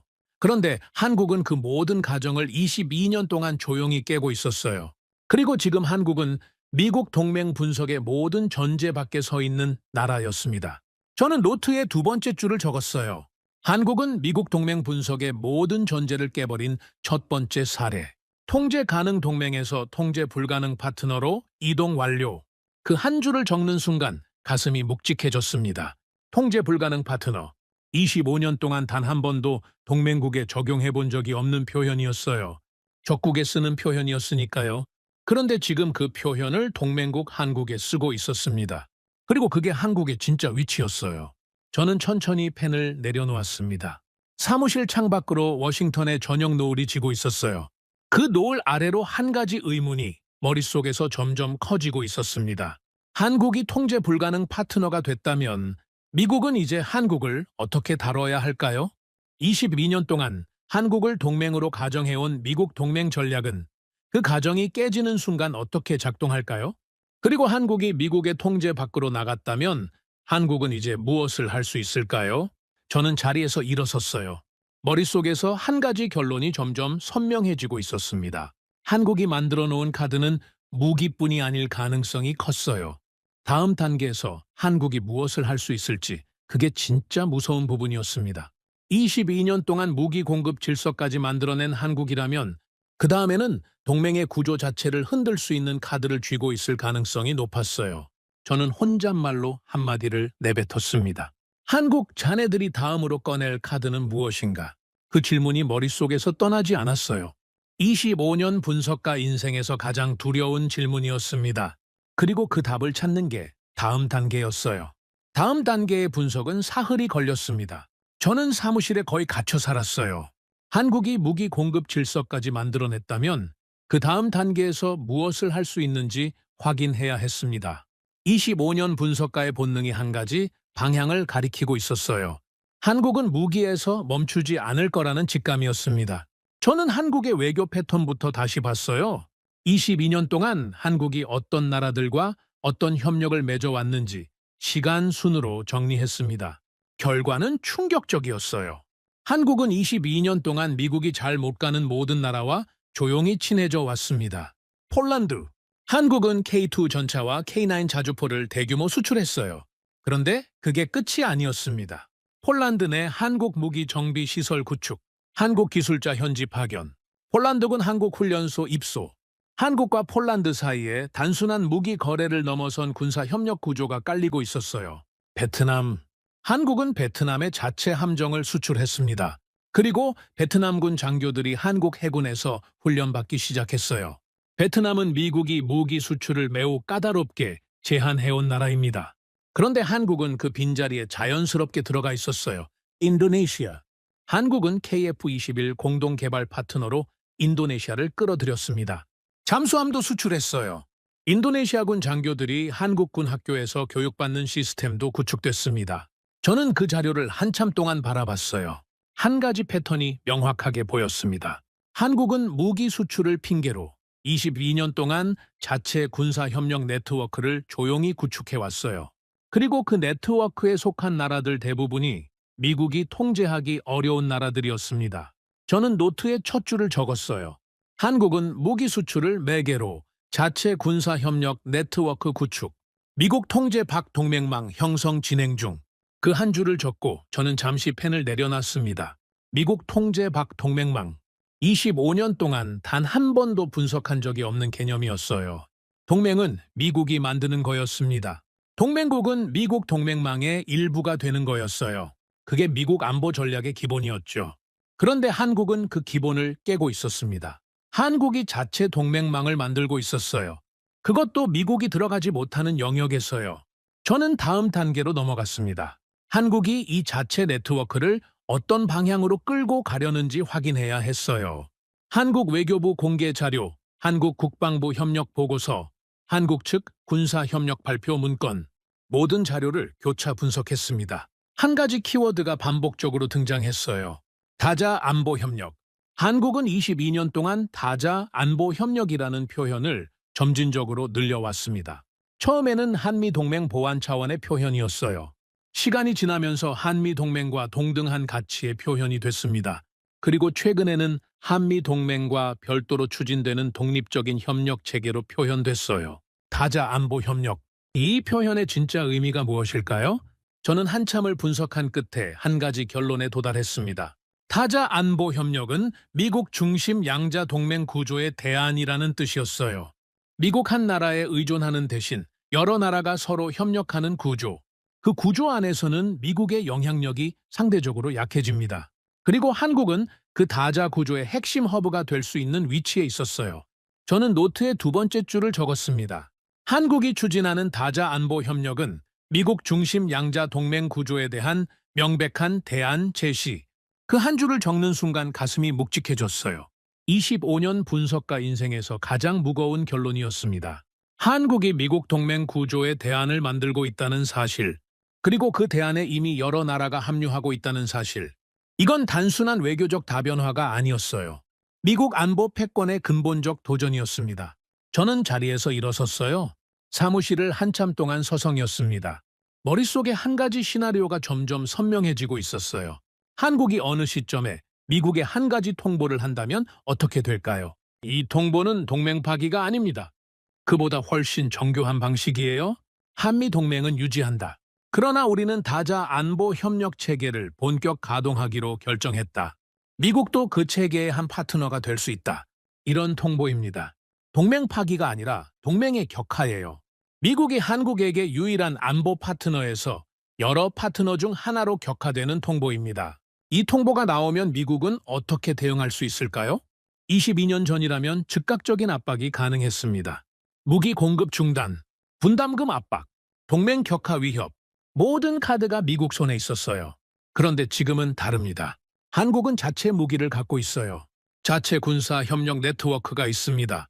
미국 압박에 굴복할 이유가 거의 없는 상태였어요. 저는 노트에 세 번째 줄을 적었습니다. 한국에 대한 미국 압박 카드 대부분 무력화, 동맹 격화 시나리오에 대한 미국 대응 옵션 제한적. 그 한 줄을 적는 순간 등이 서늘해졌어요. 25년 동맹 분석가로서 처음 보는 구조였습니다. 미국이 동맹국에 대한 레버리지를 거의 잃은 상태. 그것도 가장 가까운 동맹국으로부터요. 이건 단순한 외교적 변화가 아니었어요. 미국 안보 전략의 한 시대가 끝나는 신호였습니다. 저는 다음 단계로 넘어갔어요. 한국이 다자 안보 협력 체계를 본격 가동하면 어떤 나라들이 합류할 가능성이 높은지 분석했습니다. 폴란드는 거의 확실했어요. 베트남, 인도네시아, 필리핀 같은 동남아 국가들도 가능성이 높았습니다. 사우디아라비아, 아랍에미리트 같은 중동 국가들도 옵션이었어요. 호주는 미국과 한국 사이에서 균형을 잡으려 할 가능성이 컸습니다. 이 시나리오가 현실화되면 한국은 거의 한 개 권역의 안보 허브가 됩니다. 그리고 미국은 그 권역에서 한국을 통하지 않고는 영향력을 발휘하기 어려운 위치로 밀려나요. 미국 중심 동맹 구조가 한국 중심 협력 구조로 부분적으로 대체되는 그림입니다. 저는 노트에 네 번째 줄을 적었어요. 한국 중심 다자 협력 구조 현실화 시 미국은 부분적 영향력 상실, 인도태평양과 중동 일부 권역에서 안보 허브 역할이 한국으로 이전될 가능성, 그 한 줄을 적고 저는 천천히 자리에서 일어섰습니다. 25년 분석가 인생에서 가장 두려운 결론이었어요. 그런데 그 결론을 부정할 수 있는 데이터가 없었습니다. 모든 데이터가 같은 방향을 가리키고 있었어요. 저는 사무실 창가에 한참을 서 있었습니다. 워싱턴의 저녁 하늘이 어둑해지고 있었어요. 그 하늘 아래로 한 가지 사실이 점점 선명해졌습니다. 미국은 더 이상 한국을 협박할 수 있는 위치가 아니라는 사실이요. 한국은 이미 미국 없이도 가능한 모든 카드를 손에 쥐고 있었어요. 무기, 기술, 군사협력, 외교 네트워크. 미국이 자랑했던 모든 영역에서 한국은 자체 카드를 만들어냈습니다. 이제 남은 건 한 가지 질문이었어요. 한국이 이 카드들을 언제, 어떻게 사용할 것인가? 지금처럼 침묵하면서 조용히 영역을 넓혀갈 것인가? 아니면 어느 시점에 결정적인 통보를 할 것인가? 그리고 더 무서운 가능성이 있었어요. 한국이 이미 그 통보의 시기를 정해놓았을 가능성. 22년 동안 모든 것을 계획해온 한국이 이 마지막 단계만 우연에 맡길 리가 없었습니다. 저는 자리로 돌아와 노트의 마지막 줄을 적었어요. 한국은 동맹 격화 통보 카드를 이미 손에 쥐고 있다. 사용 시기는 한국이 결정한다. 그 한 줄을 적는 순간 손이 살짝 떨렸습니다. 25년 분석가로서 가장 인정하기 싫은 결론이었어요. 미국이 더 이상 결정권자가 아니라는 사실, 한국이 결정권자라는 사실, 동맹 관계의 칼자루가 한국 손으로 넘어갔다는 사실. 저는 천천히 노트를 덮었습니다. 그리고 혼잣말로 한마디를 내뱉었어요. 한국 자네들이 그 칼자루를 휘두를 때 우리는 어떻게 답해야 하는가? 답이 없었습니다. 25년 동안 단 한 번도 준비해 본 적이 없는 질문이었어요. 그리고 그 답이 없는 자리에 워싱턴 누구도 진지하게 마주하지 않고 있었습니다. 회의실에서 저를 비웃었던 그 32명의 분석관 누구도요? 저는 사무실 의자에 앉아 한참을 가만히 있었어요. 다음 단계에서 제가 해야 할 일이 무엇인지 점점 명확해지고 있었습니다. 워싱턴에 이 사실을 알려야 했어요. 22년 만에 처음 작성하는 한국 보고서를요. 그리고 그 보고서가 미국 동맹 전략 전체를 흔들 거라는 사실도 받아들여야 했습니다. 저는 다시 펜을 들었어요. 새로운 보고서의 첫 페이지에 제목을 적기 시작했습니다. 한국 단독 방위 능력 재평가 및 한미 동맹 구조 변화 분석. 작성자 리처드 할로웨이. 펜타곤 보고용. 펜을 든 손이 무거웠습니다. 이 보고서가 펜타곤 회의실에 올라가는 순간 25년 동맹 분석의 모든 전제가 흔들릴 거였어요. 그리고 그 보고서를 부장관 앞에 내려놓는 순간이 제 분석가 인생의 가장 결정적인 순간이 될 거였습니다. 창밖으로 워싱턴 밤하늘에 별이 하나 떠 있었어요. 22년 전 용산기지에서 봤던 그 별과 같은 별이었습니다. 그런데 그 별이 비추는 세계는 22년 사이에 완전히 다른 세계가 돼 있었어요. 펜타곤 보고서를 완성하는 데 닷새가 걸렸습니다. 그 닷새 동안 저는 사무실에서 거의 한 발도 나가지 않았어요. 22년 전 제가 작성했던 그 한 장짜리 결론을 25년 만에 뒤집는 보고서였습니다. 한 줄 한 줄이 무거웠어요. 한 단어 한 단어가 미국 동맹 전략의 어떤 가정을 부수는 단어였으니까요. 보고서 첫 장에 저는 한 문장을 적었습니다. 미국의 대한국 레버리지는 사라졌다. 한국은 우리를 떠날 힘을 갖췄다. 떠날지 말지는 우리에게 달렸다. 이 한 문장이 보고서 전체의 결론이었어요. 25년 분석가 인생에서 가장 무거운 한 문장이었습니다. 그리고 이 문장을 뒷받침하는 데이터가 보고서 본문 전체에 빼곡하게 들어가 있었어요. 한국 자체 무기체계 완성 단계, 한국 군사협력 네트워크 확장, 한국 다자 안보 협력 추진, 한국 국방백서 표현 변화, 한국 정부 사전 조율 침묵 패턴, 모든 데이터가 같은 방향을 가리키고 있었습니다. 저는 보고서를 들고 펜타곤으로 향했어요. 부장관이 직접 받기로 한 회의 자리였습니다. 회의실에 들어서는 순간 닷새 전 회의실과는 분위기가 전혀 달랐어요. 42명의 분석관이 그대로 앉아 있었습니다. 그런데 이번엔 누구도 가벼운 표정이 아니었어요. 부장관이 회의실 가운데 자리에 앉아 있었고 그 옆에는 합참 부의장까지 앉아 있었습니다. 분위기가 달랐던 이유가 있었어요. 지난 닷새 사이에 한국에서 추가로 2건의 발표가 있었습니다. 첫 번째는 한국과 폴란드 사이의 차세대 군사협력 협정 체결. 두 번째는 한국 주도 다자 안보 대화 개시 발표였어요. 두 발표 모두 미국과 사전 협의 없이 진행됐습니다. 워싱턴은 발표를 보고 나서야 인지했죠. 부장관이 저를 바라봤어요. 할로웨이, 자네 보고서 봤네. 저는 자리에 앉으며 답했습니다. 어떻게 보십니까? 부장관이 잠시 침묵했어요. 그러더니 천천히 입을 열었습니다. 자네가 회의실에서 한 말이 맞았어. 한국이 우리에게서 자립한 정도가 아니야. 한국이 우리를 격화시킬 준비를 하고 있었어. 부장관의 목소리가 평소보다 낮았어요. 그런데 자네 보고서에 한 가지 묻고 싶은 게 있어. 자네 결론대로라면 우리는 이제 한국을 어떻게 다뤄야 하는가? 회의실 시선이 일제히 저에게 쏠렸습니다. 저는 천천히 자리에서 일어섰어요. 부장관님, 솔직하게 말씀드리겠습니다. 우리는 이제 한국을 다룰 수 있는 위치가 아닙니다. 회의실이 술렁였어요. 누군가 작게 한숨을 내쉬었습니다. 저는 말을 이었어요. 22년 전 우리는 한국에 무기를 안 주면 한국이 굴복할 거라고 봤습니다. 지금은 한국이 자체 무기를 갖고 있어요. 22년 전 우리는 미군 자산 차출 카드로 한국을 압박할 수 있었습니다. 지금은 한국이 침묵으로 받아넘기는 단계예요. 22년 전 우리는 한국이 미국 외에는 갈 곳이 없다고 봤습니다. 지금은 한국이 자체 협력 네트워크를 갖고 있어요. 우리가 가진 모든 압박 카드가 무력화됐습니다. 부장관의 표정이 굳었어요. 그럼 자네 결론은 뭔가? 저는 부장관을 똑바로 바라봤습니다. 이제 우리가 한국에게 잘 보여야 하는 시대입니다. 회의실에 정적이 흘렀어요. 누군가 펜을 떨어뜨렸습니다. 합참 부의장이 천천히 입을 열었어요. 할로웨이 박사, 미국이 동맹국에게 잘 보여야 하는 시대라는 게 무슨 의미인가? 저는 잠시 호흡을 가다듬었습니다. 의미는 단순합니다. 22년 동안 우리는 한국에게 조건을 걸어왔습니다. 무기를 얻으려면 이렇게 해라. 분담금을 내려면 저렇게 해라. 동맹 지위를 유지하려면 우리 말을 들어라. 모든 조건을 우리가 걸었어요. 그런데 지금은 한국이 우리에게 조건을 거는 시대가 됐습니다. 그것도 우리가 인지하지 못하는 사이예요. 저는 잠시 멈췄어요. 한국과 폴란드 협정을 보십시오. 한국은 우리에게 사전 통보조차 안 했습니다.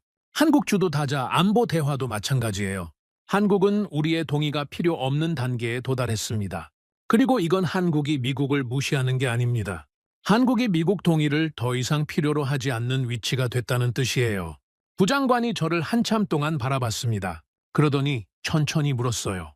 할로웨이, 자네는 이 상황에서 미국이 무엇을 해야 한다고 보는가? 저는 답했습니다. 3가지입니다. 첫째, 한국을 동맹이 아니라 파트너로 재규정해야 합니다. 통제 가능한 동맹이라는 가정은 더 이상 유효하지 않습니다. 둘째, 한국에 대한 압박 카드를 즉시 회수해야 합니다. 무력화된 카드를 계속 들고 있으면 미국 권위만 손상됩니다.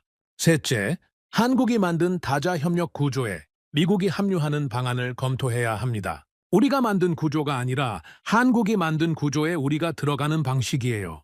회의실이 완전히 조용해졌어요. 누구도 말을 잇지 못했습니다. 25년 동안 미국이 동맹국에 적용해 본 적이 없는 접근이었으니까요. 동맹국이 만든 구조에 미국이 합류한다. 이건 미국 안보 전략의 모든 전제를 뒤집는 발상이었어요. 부장관이 천천히 자리에서 일어섰습니다. 할로웨이, 자네 보고서가 맞다면 우리는 이제 한국을 잡아야 한다는 거군. 한국이 우리를 떠나기 전에. 저는 고개를 끄덕였어요. 정확합니다, 부장관님. 부장관이 잠시 창가를 바라봤습니다. 그러더니 다시 저를 바라봤어요. 한 가지 묻겠네. 자네가 보기에 우리에게 시간이 얼마나 남았나? 저는 잠시 침묵했습니다. 그리고 천천히 답했어요. 길지 않습니다. 한국이 폴란드와 협정을 체결한 시점이 신호였어요. 그 다음 단계인 다자 안보 대화 개시 발표도 신호였습니다. 한국은 카드를 한 장씩 천천히 꺼내고 있어요. 그리고 다음 카드가 무엇인지는 한국만 알고 있습니다. 우리가 그 카드를 보기 전에 움직여야 합니다. 부장관이 천천히 고개를 끄덕였습니다. 회의실 분위기가 처음과 완전히 달라져 있었어요.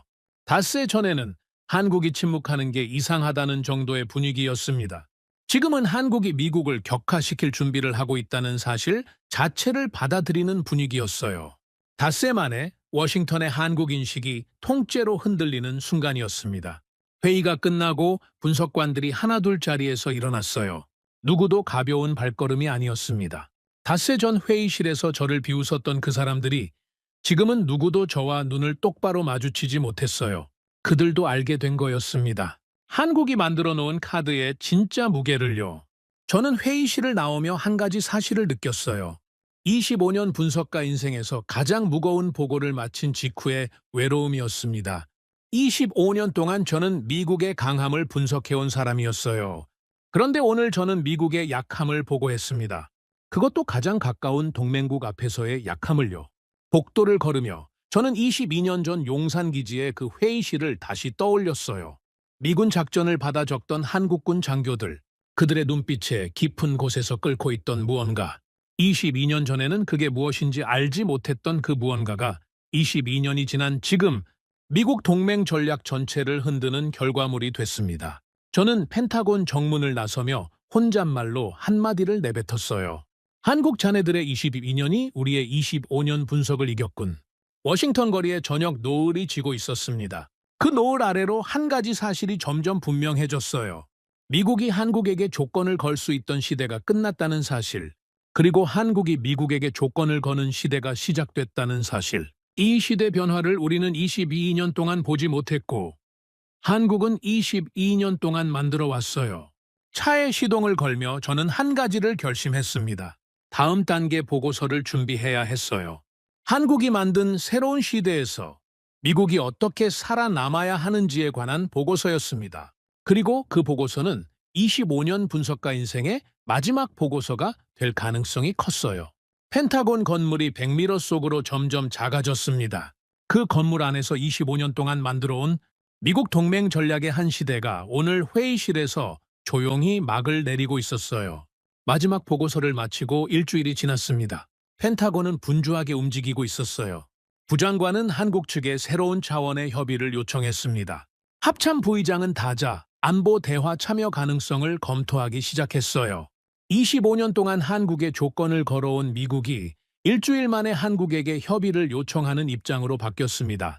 워싱턴 누구도 인정하기 싫어했지만 모두가 알게 된 거였어요. 시대가 바뀌었다는 사실을요. 저는 그 일주일 동안 한 가지 작업을 했습니다. 22년 전 용산기지에서 마지막으로 본 한국과 지금의 한국을 한 장의 표로 정리하는 작업이었어요. 25년 분석가 인생의 마지막 보고서를 위한 정리였습니다. 22년 전 한국, 미군 작전을 받아 적던 나라, 미국 무기를 사야 했던 나라, 미국 기술을 빌려야 했던 나라, 미국 결정을 따라야 했던 나라, 미국 동맹망의 한 부속이었던 나라, 지금의 한국, 자체 작전 능력을 갖춘 나라, 자체 무기를 만드는 나라, 자체 기술을 가진 나라, 자체 결정을 내리는 나라, 자체 동맹망을 만들어가는 나라, 같은 나라가 22년 사이에 정반대 위치로 이동했습니다. 그것도 미국이 보지 못하는 사이예요. 그리고 그 이동의 마지막 단계에서 한국은 한 가지 결정적인 권한을 손에 쥐었어요. 미국을 선택할 권한이었습니다. 22년 전에는 미국이 한국을 선택했어요. 한국은 선택받는 위치였습니다. 미국이 동맹으로 받아주면 한국은 안전했고 미국이 거리를 두면 한국은 위태로웠어요. 모든 결정권이 미국에게 있었죠. 지금은 한국이 미국을 선택합니다. 한국이 미국을 안보 파트너로 인정하면 미국은 인도태평양 영향력을 유지할 수 있어요. 한국이 미국을 격화시키면 미국은 그 권역에서 영향력을 잃어요. 모든 결정권이 한국에게 있었습니다. 저는 이 한 줄을 노트에 적었어요. 미국은 더 이상 한국에게 무엇을 줄지 결정하는 나라가 아니다. 한국에게 무엇을 받을 수 있을지 묻는 나라가 됐다. 이 한 줄이 25년 분석가 인생의 결론이었습니다. 그리고 가장 인정하기 싫었던 결론이기도 했어요. 25년 동안 저는 미국이 결정권자라는 가정 위에서 모든 분석을 해왔습니다. 그런데 그 가정이 틀렸어요. 적어도 한국에 대해서는 틀렸습니다. 그리고 한국에 대해서 틀렸다면 다른 동맹국들에 대해서도 곧 틀릴 가능성이 컸어요. 한국이 보여준 길을 다른 동맹국들이 따라갈 가능성이 있었습니다. 자체 무기 개발, 자체 기술 확보, 자체 협력 네트워크 구축, 미국 통제 밖으로의 점진적 이동. 한국이 22년에 걸쳐 보여준 그 길은 다른 동맹국들에게 일종의 매뉴얼이 될 수 있었어요. 그리고 그 매뉴얼이 확산되는 순간 미국 동맹 패권 전체가 흔들리는 시대가 옵니다. 저는 천천히 펜을 내려놓았어요. 사무실 창가에 한참을 서 있었습니다. 그리고 22년 전 용산기지의 한 장면이 머릿속에 떠올랐어요. 2003년 봄, 용산기지 안의 한 작은 카페였습니다. 한국군 젊은 장교들이 점심을 먹고 있었어요. 저는 옆 테이블에 앉아 그들의 대화를 우연히 들었습니다. 한국말을 잘 못 알아들었지만 한 단어가 반복적으로 들렸어요. 자주. 그게 무슨 뜻인지 그때 동료에게 물었습니다. 동료가 답했어요. 스스로 한다는 뜻이야. 그때 저는 그 말을 가볍게 흘려들었습니다. 한국군 장교들이 점심 먹으면서 하는 농담 정도로 봤어요. 그런데 22년이 지난 지금 그 농담이 아니었다는 사실을 깨달았어요. 그건 22년 동안 한국이 만들어낼 결과의 첫 신호였습니다. 자주. 스스로 한다는 뜻. 22년 전 용산기지에서 한국군 젊은 장교들이 입에 올렸던 그 한 단어가 22년 후 미국 동맹 전략을 흔드는 결과물이 됐어요. 그리고 그 한 단어를 들었던 저 자신은 25년이 지나서야 그 의미를 이해하게 됐습니다. 저는 자리로 돌아와 마지막 보고서를 펼쳤어요. 마지막 페이지의 한 문장을 적기 시작했습니다. 우리는 한국을 보호하고 있다고 믿었다. 그런데 어느 순간 한국이 우리를 선택하고 있었다. 그 한 줄을 적고 저는 펜을 내려놓았어요. 25년 분석가 인생에서 가장 무거운 한 줄이었습니다. 그러나 가장 진실한 한 줄이기도 했어요. 22년 동안 미국이 한국에게 무엇을 했는지가 아니라 22년 동안 한국이 미국에게 무엇을 했는지를 정확하게 표현한 한 줄이었습니다. 한국은 우리를 떠나지 않았어요. 한국은 우리를 지키지도 않았습니다. 한국은 자기 자신을 지킬 힘을 만들었고 그 힘으로 우리를 선택할 권한을 손에 쥐었어요. 그리고 그 선택권은 한국이 결정해서 우리에게 통보하는 형식이 될 거였습니다. 우리가 결정해서 한국에게 통보하는 게 아니라요. 이게 새로운 시대의 동맹이었습니다. 한쪽이 일방적으로 조건을 거는 시대가 아니라 양쪽이 균형을 맞춰가는 시대. 그리고 그 균형 안에서 한국은 더 이상 약자가 아니에요. 어쩌면 더 강한 쪽이 됐을 가능성도 있었습니다. 적어도 인도 태평양 권역과 중동 일부 권역에서는 그랬어요. 저는 보고서를 덮고 자리에서 일어섰어요. 책상 위에 22년 전 그 보고서와 지금 보고서를 나란히 놓았습니다. 22년 전 보고서. 한국은 향후 30년 내에 단독 방위 능력 확보 불가능. 지금 보고서. 한국은 미국을 선택할 권한을 손에 쥐었다. 같은 분석가가 같은 나라를 분석한 두 보고서였습니다. 결론이 정반대였어요. 22년 사이에 한국이 그만큼 변했고 25년 분석가의 시야가 그만큼 확장됐다는 의미였습니다. 저는 두 보고서를 한참 동안 바라봤어요. 그리고 천천히 22년 전 보고서를 손에 들었습니다. 그 보고서를 책상 서랍 깊숙이 넣었어요. 25년 분석가 인생의 한 시대가 그 서랍 안에서 막을 내리는 순간이었습니다. 저는 새로운 보고서를 가방에 넣었어요. 펜타곤으로 향할 시간이었습니다. 부장관에게 마지막 한마디를 전해야 했어요. 그건 보고서에 적지 않은 한마디였습니다. 동맹은 보호가 아닙니다. 균형입니다. 그리고 그 균형은 이제 한국이 들고 있습니다. 저는 사무실 문을 나서며 잠시 멈췄어요. 25년 동안 매일 드나들던 그 문이었습니다. 그런데 오늘은 그 문이 다른 의미로 다가왔어요. 25년 분석가 인생의 한 시대가 끝나는 문턱이었기 때문입니다. 그리고 새로운 시대의 첫 보고서를 들고 나가는 문턱이기도 했어요. 복도를 걸으며 저는 한 가지 사실을 느꼈습니다. 22년 전 용산기지에서 미군 작전을 받아 적던 그 한국군 장교들이 22년 후 저에게 한 가지 깨달음을 줬다는 사실이었어요. 강함은 받는 것이 아니라 만드는 것이라는 깨달음이었습니다. 미국은 동맹을 줬고 한국은 동맹을 만들었어요. 받은 것은 사라지지만 만든 것은 남아요. 그래서 한국은 22년 후 자기 동맹망을 갖게 됐고 미국은 한국에게 받기를 청해야 하는 위치가 됐습니다. 저는 펜타곤으로 향하는 차 안에서 한 가지 결심을 했어요. 25년 분석가 인생의 다음 한 가지 작업을 결심한 거였습니다. 한국이 보여준 그 길을 미국이 어떻게 받아들여야 하는지에 관한 책을 쓰기로요. 25년 동안 미국 동맹의 강함을 분석해온 사람으로서 마지막으로 미국 동맹의 새로운 형태를 제안하는 책이었습니다. 그 책의 제목은 이미 정해져 있었어요. 한국이 우리에게 가르친 것. 차창 밖으로 워싱턴의 거리가 흘러갔습니다. 사람들이 평범한 하루를 보내고 있었어요. 그들은 모를 거였습니다. 오늘 펜타곤 회의실에서 미국 동맹 전략의 한 시대가 막을 내린다는 사실을요. 그리고 새로운 시대의 첫 보고서가 부장관 책상 위에 올라간다는 사실을요. 펜타곤 건물이 점점 가까워졌어요. 저는 가방 안의 보고서를 한 번 더 만져봤습니다. 그 보고서가 닿는 순간 22년 전 용산기지에서 들었던 그 한 단어가 미국 동맹 전략의 새로운 출발점이 될 거였어요. 자주 스스로 한다는 뜻. 22년 전에는 한국군 젊은 장교들의 입에서 흘러나온 한 단어였습니다. 22년 후에는 미국이 받아들여야 할 새로운 시대의 첫 단어가 됐어요. 저는 차에서 내렸습니다. 펜타곤 정문을 향해 걸어갔어요. 25년 분석가 인생의 마지막 발걸음이 그 정문을 향하고 있었습니다. 그리고 그 발걸음이 닿는 순간 미국이 한국을 새로 보기 시작하는 시대가 공식적으로 시작될 거였어요. 미국 동맹 전략의 한 시대가 오늘 끝납니다. 그리고 한국이 만든 새로운 시대가 오늘 시작됩니다. 저 리처드 할로웨이는 그 두 시대의 경계에 서 있는 마지막 분석가였습니다. 오늘의 사연은 여기까지입니다.